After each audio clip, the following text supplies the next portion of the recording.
Yang mana untuk pengujian hipotesis 2 saya mengambil soal dari buku Statistika 1 yang nomor 2 gitu. Nah, yang nomor 2 yaitu suatu contoh acak 20 laki-laki yang telah berumah tangga, semuanya itu sudah pensiun dan dikualifikasi menurut pendidikan dan banyak anak. Nah, pendidikannya itu ada SD, sekolah menengah, perguruan tinggi. Nah, banyak anaknya itu ada yang tidak punya anak sampai 1 anak, ada 2 anak sampai 3 anak, dan ada yang besar dari 3 atau anaknya lebih dari 3 gitu. Nah, dengan data yaitu anak SD, pendidikan orang tuanya SD, pendidikan kepala keluarganya SD. Nah, banyak anaknya dari 0 sampai 1 itu 14, dari 2 sampai 3 itu 37, dan besar dari 3 itu 32. Nah, pendidikannya sekolah menengah banyak anaknya dari 0 sampai 1 itu 12, 2 sampai 3 itu 42, besar dari 3 itu 17. Nah, perguruan tinggi, nah banyak anaknya yaitu 12, 2 sampai 3 itu 96, besar dari 3 itu 59. Nah, ujilah hipotesis pada taraf nyatanya 0,05 bahwa besaran keluarga tidak bergantung pada tingkat pendidikan kepala keluarganya. Nah, yang pertama kita lakukan adalah kita totalkan dulu kolomnya baru barisnya. Nah, total dari banyak anak dari 0 sampai 1 itu berjumlah 45, 2 sampai 3 itu totalnya 96, besar dari 3 totalnya itu 59. Nah, anak SD, pendidikan SD itu totalnya 83, yang sekolah menengah itu totalnya 78, dan perguruan tinggi totalnya 39. Nah, jadi total keseluruhannya itu adalah 200 gitu. Nah, yang pertama kita melakukan uji hipotesis atau pendugaan untuk sementara. Yang pertama yaitu H0 adalah keluarga yang bergantung kepada pendidikan kepala keluarganya. Yang A1 adalah keluarga yang tidak bergantung kepada pendidikan kepala keluarganya. Nah, yang kedua kita melakukan statistik uji X kuadrat, yang mana X kuadrat itu adalah besaran adalah nilai perubahan acak yang sebarannya yang sampelnya mendekati sebaran Q kuadrat dengan derajat bebas F K kurang 1 gitu. Nah, yang ketiga yang dimana kita kan sudah tahu bahwa tarif nyatanya dari soal ada 0,05. Nah, jumlah kolomnya itu 3. 1, 2, 3. Nah, dan jumlah barisnya itu juga 1, 2, 3, 3. Nah, kita mencari DB. DB sama dengan baris kurang 1 dikali kolom kurang 1 sama dengan 3 kurang 1 dikali 3 kurang 1 itu kurang, itu sama dengan 4. Jadi, kita lihat wilayah tarif nyata tadi 0,05 dengan 4 gitu. Nah, kita lihat wilayah kritikan X kuadrat tabel gitu.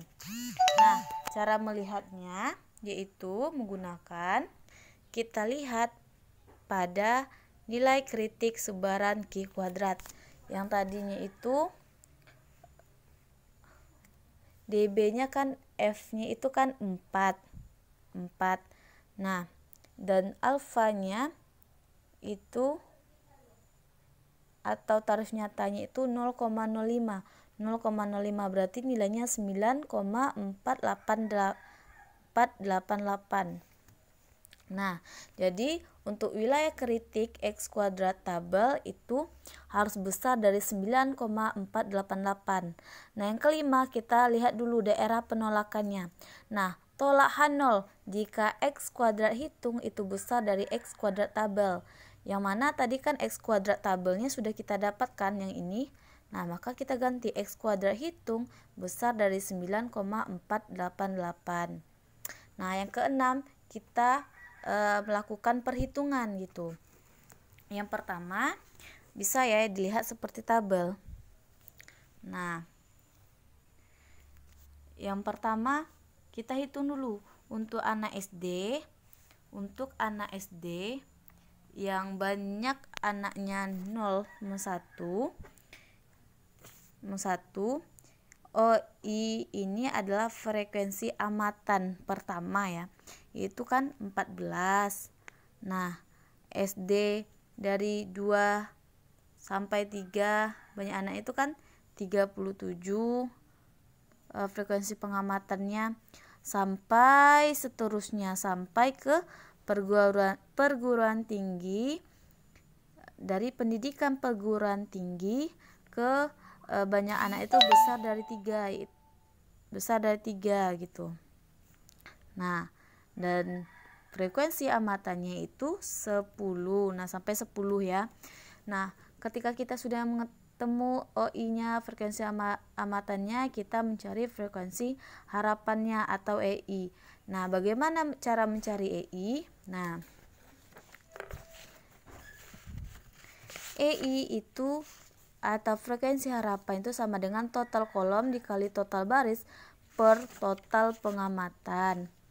Nah, kita contohkan mencari E1 dulu ya. Nah, total kolomnya kan 45 dikali total barisnya itu adalah 83 dibagi total pengamatannya adalah 200. Nah, didapatkanlah 18,7. E2-nya sama dengan kita lihat lagi total kolom untuk E2-nya kan SD sama 2 sampai 3 anak, berarti total kolomnya 96 dikali barisnya itu 83 dibagi total pengamatan 200, maka dapatlah hasilnya 39,8. Seterusnya sampai perguruan tinggi yang banyak anaknya itu besar dari 3. Nah, coba kita contohkan yang perguruan tinggi yang besar dari 3 ya. Untuk E9. Nah, total kolomnya yaitu untuk perguruan tinggi yang anak besar dari 3, kolomnya itu 59 dikali total barisnya yaitu 39 dibagi 200, dapatlah hasil 11,5. Nah, ini yang sudah dicari gitu. Ini untuk mencari jalan untuk mencari frekuensi harapannya tadi gitu. Nah, ketika frekuensi harapannya sudah didapat, jadi frekuensi amatan itu kita kurang sama frekuensi harapan gitu. Nah, 14 dikurang 18,7, dapatnya min 4,7. 37 dikurang 39,8, dapatnya min negatif 2,8. Nah, 32 dikurang 24,5, dapatnya 7,5 gitu. Sampai seterusnya, sampai 10 dikurang 11,5, dapatnya negatif 1,5 gitu. Selanjutnya kita sebenarnya itu kita mencari X hitung ya, total X hitung kuadrat, tapi ini penjumlahan dalam bentuk tabel gitu. Nah, untuk menghitung X hitungnya itu bisa menggunakan langsung rumus untuk ditambah-tambah atau bisa nanti kita totalkan jumlah ini. Nah, balik lagi ya, 0i kurang EI itu dikuadratkan berarti min 4,7 dikuadratkan itu 21,9 dibagi dengan EI atau frekuensi harapannya 18,7, dapat 1,2. Nah, untuk SD sampai 2 sampai 3 anak itu min 2,8 dikuadratkan dapat 8,1 dibagi banyak EI-nya, yaitu 39,8. Nah, sama dengan 0,2 sampai seterusnya. Nah, sampai kita mendapatkan total X kuadrat hitungnya yaitu 7,5. Nah, selanjutnya yang ketujuh kita buat kesimpulan. Nah, kesimpulannya tadi apa? Tolak H0 jika X kuadrat hitungnya itu besar dari X kuadrat tabel atau X kuadrat hitungnya besar dari 9,488. Nah, yang kita dapatkan bahwa X kuadrat hitungnya itu besar dari X kuadrat tabel, yaitu kita dapat tadi X kuadrat hitungnya 7,5 dan X tabelnya 9,488. Jadi itu 7,5 itu